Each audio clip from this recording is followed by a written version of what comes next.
SK 구성원 여러분 안녕하세요. 반갑습니다. 자원순환 사회경제연구소 홍수열 소장입니다.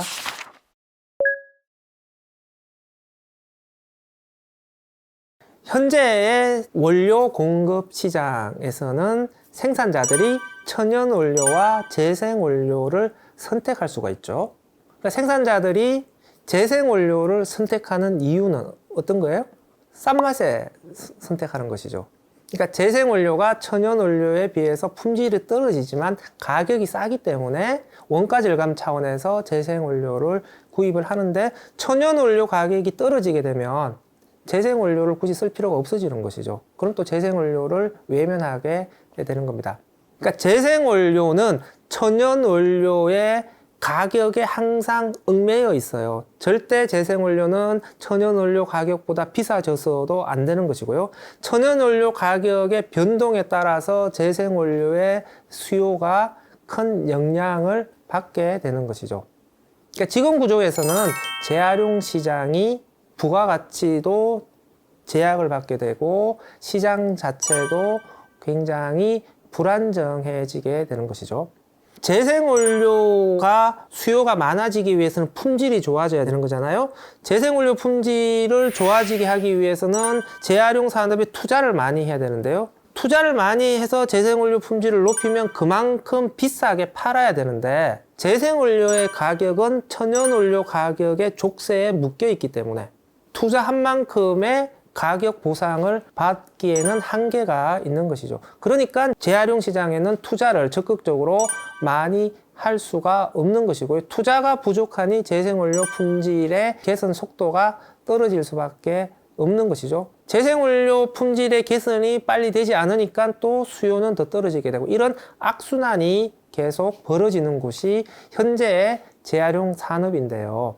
만약 재생원료 의무 사용 제도가 도입이 되게 되면 천연 원료의 공급 시장과 재생원료의 공급 시장이 구분되게 됩니다.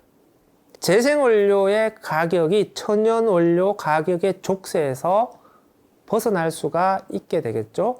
재생원료의 공급과 수요에 따라서 재생원료의 가격이 결정되게 되고, 생산자들이 쓸 수 있는 고품질의 재생원료가 공급되지 않으면 재생원료의 가격이 천연원료 가격보다 훨씬 더 높아질 수도 있는 것이죠. 혹은 다른 의미로 재생원료의 품질 수준을 생산자가 요구하는 품질 수준으로 맞추기 위해서 재활용에 대해서 그만큼의 많은 투자를 하게 되었을 때 그만큼의 보상을 재생원료 가격으로 받아야 되니까 또 재생원료 가격이 당연히 지금보다는 대폭적으로 높아져야 되는 것이죠.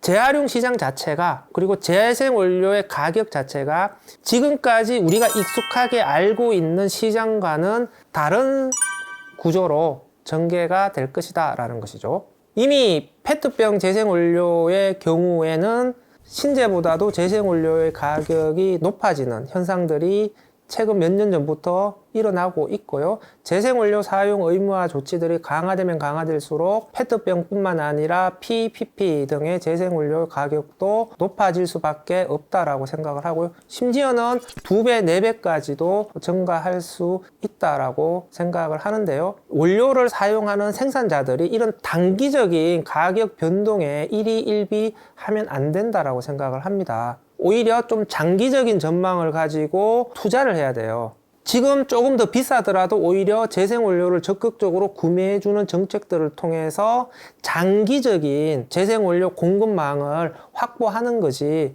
훨씬 더 중요하다라고 생각을 합니다. 지금 조금 손해보더라도 빨리 이런 장기적인 재생원료 공급망을 확보하는 것이 장기적으로는 비용을 절감하는 방안이 될 것이다 라고 하는 것이죠. 지금 생산자들이 조금 더 시야를 넓게 가지고 재활용 시장에 대한 적극적인 투자가 필요하다라고 하는 것이죠.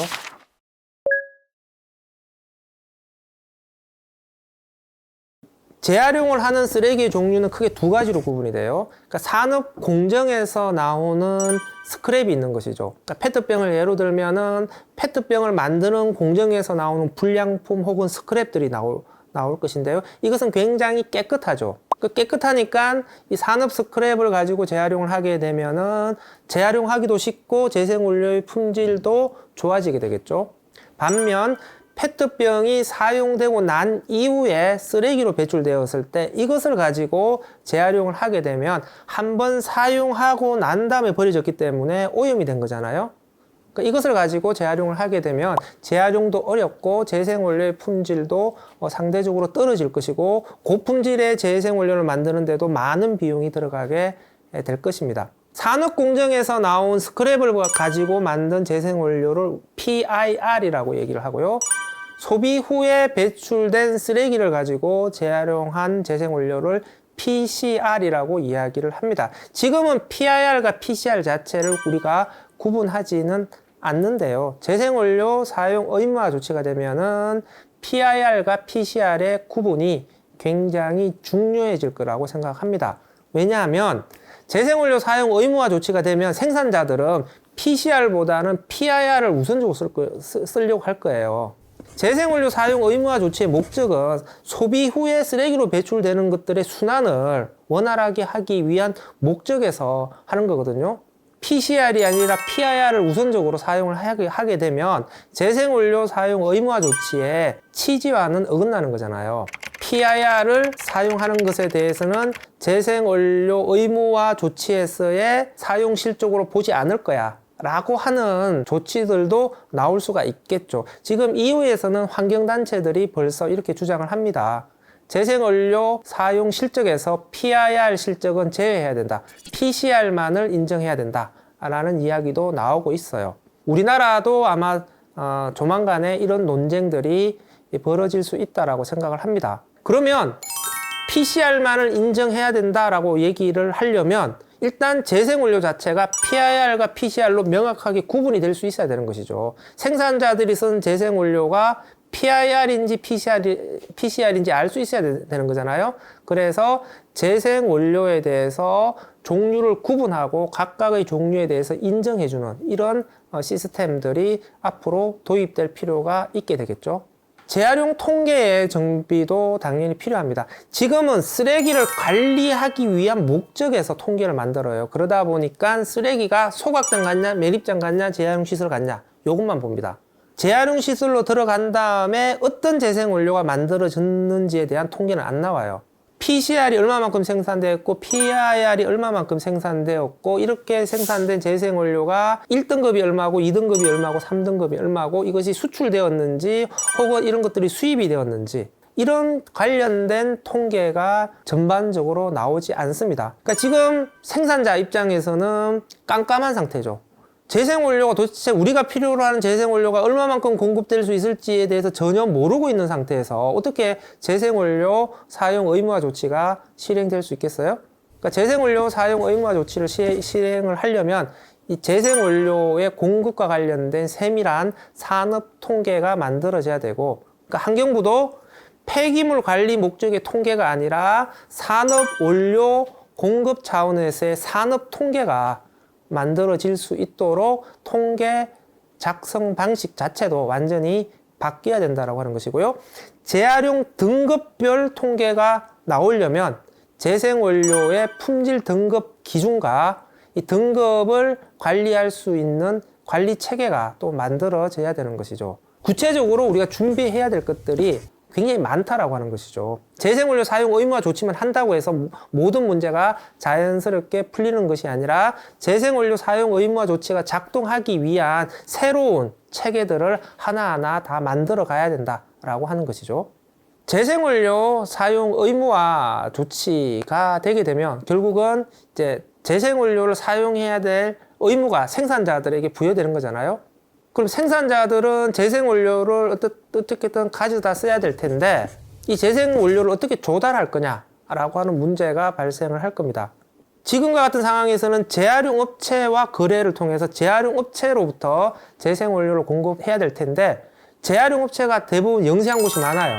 단일 기업이 원하는 재생원료를 한 개의 재활용 업체가 안정적으로 공급하기 어려운 거죠.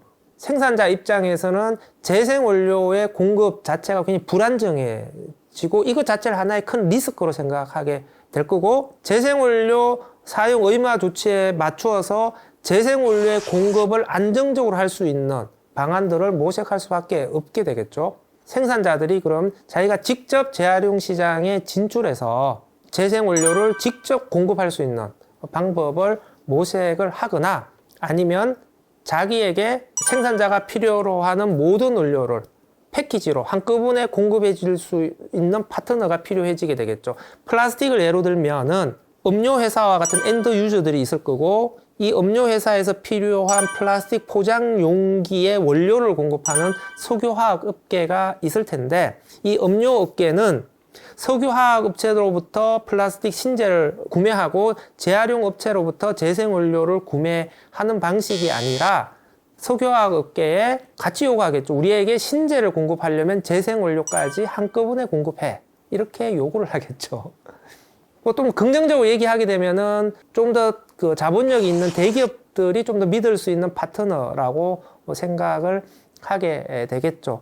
어쨌든 재생원료 사용 의무화 조치가 되게 되면 그 엔드 유저들이 직접 재활용 시장에 들어오든지, 아니면 엔드 유저들에게 원료를 공급하는 원료 공급자가 재활용 업체로 들어오든지, 밸류 체인에 있는 이 생산자들이 재활용 시장에 진출하는 흐름이 가속화될 수밖에 없다라고 생각합니다. 지금은 천연원료, 신재를 만드는 시장과 재생원료의 시장은 대체적으로 구분되는 시장이었는데요. 원료 공급 주체 측면에서 보게 되면은 통합되는 구조로, 즉 원료 공급자의 포트폴리오가 다양해지는, 신재만 취급하는 것이 아니라 신재와 재생원료를 같이 공급해주는 체계로 가게 될 것이다 라고 하는 거죠. 석유화학 업계 입장에서 보게 되면은 재활용 시장에 진출한다라고 하는 것은 탄소 중립에 대응하는 방안이 될 것이고, 또한 ESG 측면이 될 수도 있을 것이고, 그 고객들에 대한 안정적인 시장 관리 측면에서도 필요할 것인데요. 또 한편으로 보게 되면은 재생원료 사용 의무화가 되게 되면은 재생원료의 부가가치가 높아질 거라고 했잖아요. 그러니까 이전에 재활용 산업의 부가가치와 완전히 시장 체질 자체가 달라지는 것이니까 돈이 될 수도 있는 거죠.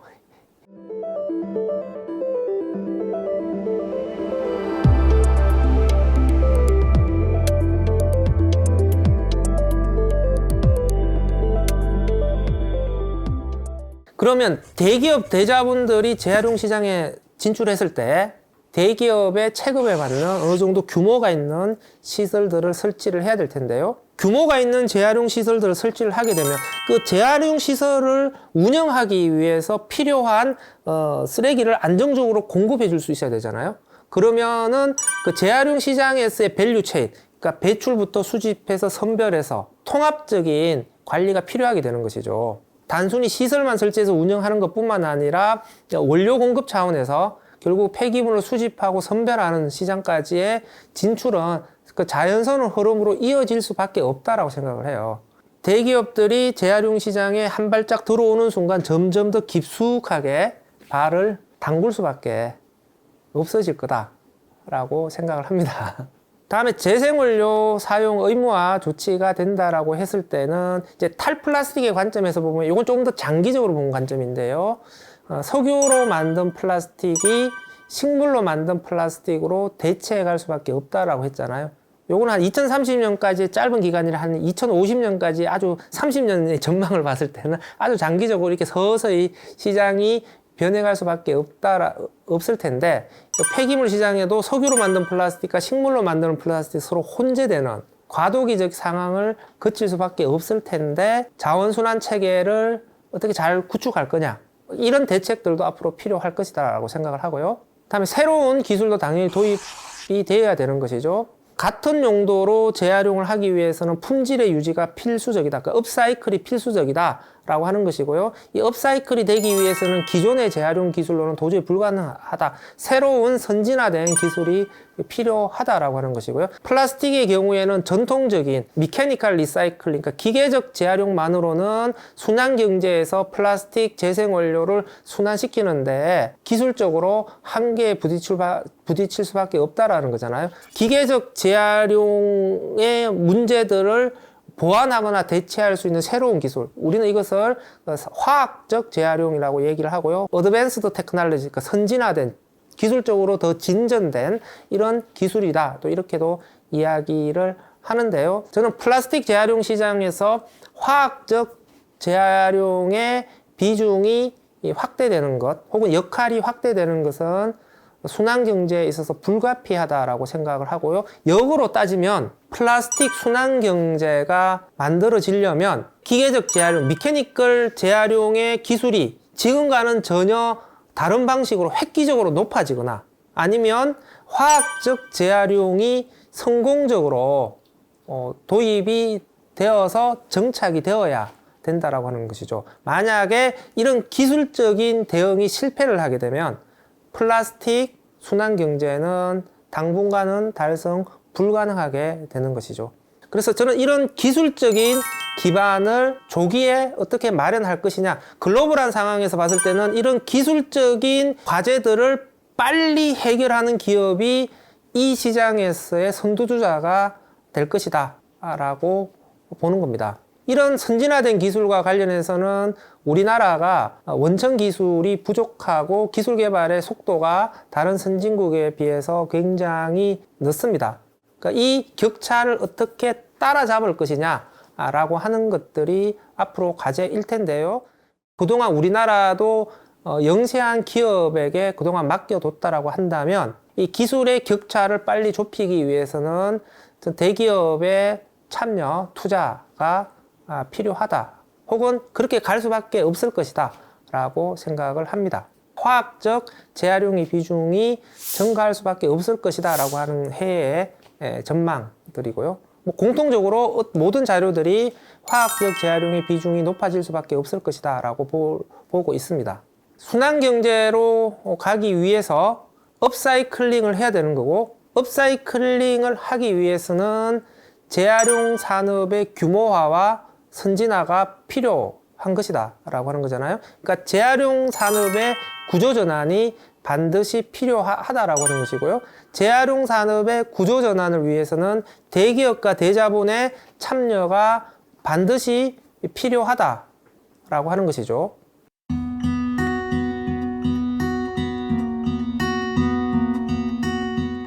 우리나라보다도 외국의 글로벌 기업들의 엔드 유저들이 재생원료에 대한 요구의 강도와 수준이 훨씬 더 높아요. 그러니까 오히려 엔드 유저들이 적극적으로 움직여줘야 그 원료 공급 업체들이 조금 더 적극적인 투자를 할 수가 있거든요. 그런 측면에서 보면은 저는 우리나라 국내 석유화학 업체들은 굉장히 불리한 여건에 있다라고 생각을 해요. 유럽이나 미국 같은 경우에는 글로벌 그 엔드 유저들이 석유화학 업체들하고 장기 계약을 체결하는 거잖아요. 엔드 유저들이 원하는 품질의 재생원료만 공급해 줄 수 있으면 그거는 무조건 사겠다. 가격과 관계없이 사겠다라는 거잖아요. 석유화학 업계 입장에서는 그 정도의 품질의 재생원료를 공급할 수 있는 기술과 인프라만 있으면 되는 거잖아요. 이것만 확보되면 판매하는 것은 문제가 없는 거죠. 이미 장기 계약이 체결되어 있으니까. 우리나라 같은 경우에는 이 기술이 될까라고 하는 불확실성도 있는 거고, 이렇게 많은 노력을 들여서 이런 기술들을 설치를 했는데 여기서 나오는 재생원료가 비싸다고 엔드 유저들이 구매를 안 해줘 버리면 판로가 막혀버려서 이때까지의 노력이 무용지물이 되잖아요. 일단 단기적으로 이게 뭔가의 판로의 안정성이 확보가 돼야 되는데 지금 여기에 대한 불확실성도 있잖아요. 국내 석유화학 업계 입장에서는 이중고죠. 이런 시장의 여건 때문에 미국이나 유럽에서의 석유화학 업계들이 플라스틱 재활용 시장에 훨씬 더 적극적으로 투자할 수 있는 시장 여건이 만들어져 있다라고 생각합니다.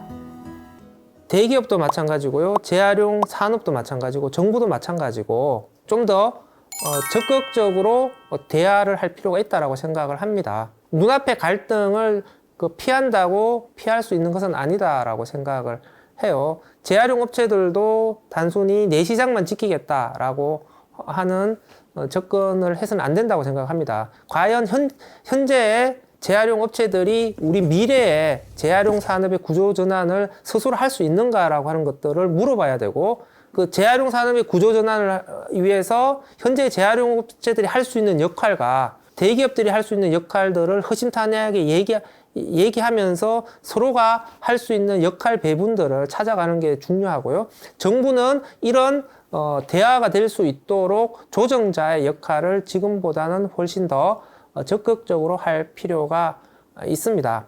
어렵다고 귀찮다고 이 문제를 외면하게 되면은 이것이 사회적 갈등으로 비화하게 되고 이 비용은 결국은 우리 미래의 발목을 잡게 될 것이다 라고 하는 것이죠. 자, 지금까지 순환경제가 어떤 의미를 가지고 있고 순환경제가 우리 산업과 재활용 산업에 어떤 영향을 주는 것인지에 대해서 설명을 드렸습니다. 뭐 제가 말씀드린 것들이 반드시 그렇게 될 것이라는 보장은 없어요. 지금 미래의 가능성은 굉장히 다양하게 열려 있습니다. 앞으로 어떻게 시장이 바뀔지가 솔직히 잘 예측이 되지 않습니다. 확실한 것은 과거의 경험과 시각으로 우리 앞으로의 시장을 예측할 수가 없다라고 하는 것이죠. 그래서 우리는 조금 더 앞으로 펼쳐질 세상들에 대해서 좀 더 많은 상상력을 가지고 좀 더 주도 면밀하게 바라볼 필요가 있다라고 하는 것이죠. 세상이 변화하고 있다라고 하는 것은 확실합니다. 단지 그 변화의 방향성과 그 변화의 기결점이 정확하게 무엇인지에 대해서 모를 뿐인데요. 우리는 이 변화의 흐름에 대해서 인식하고 여기에 대해서 과연 준비를 하고 있는 것인가에 대해서 질문을 던질 수밖에 없습니다. 변화에 뒤처진 자는 도태될 수밖에 없는 것이죠. 현실에 안주하기보다는 미래의 변화에 대한 적극적인 대처가 필요한 시기입니다. 순환경제가 우리에게 던지는 의미는 바로 이런 것이라고 생각합니다. 그동안 들어주셔서 감사합니다.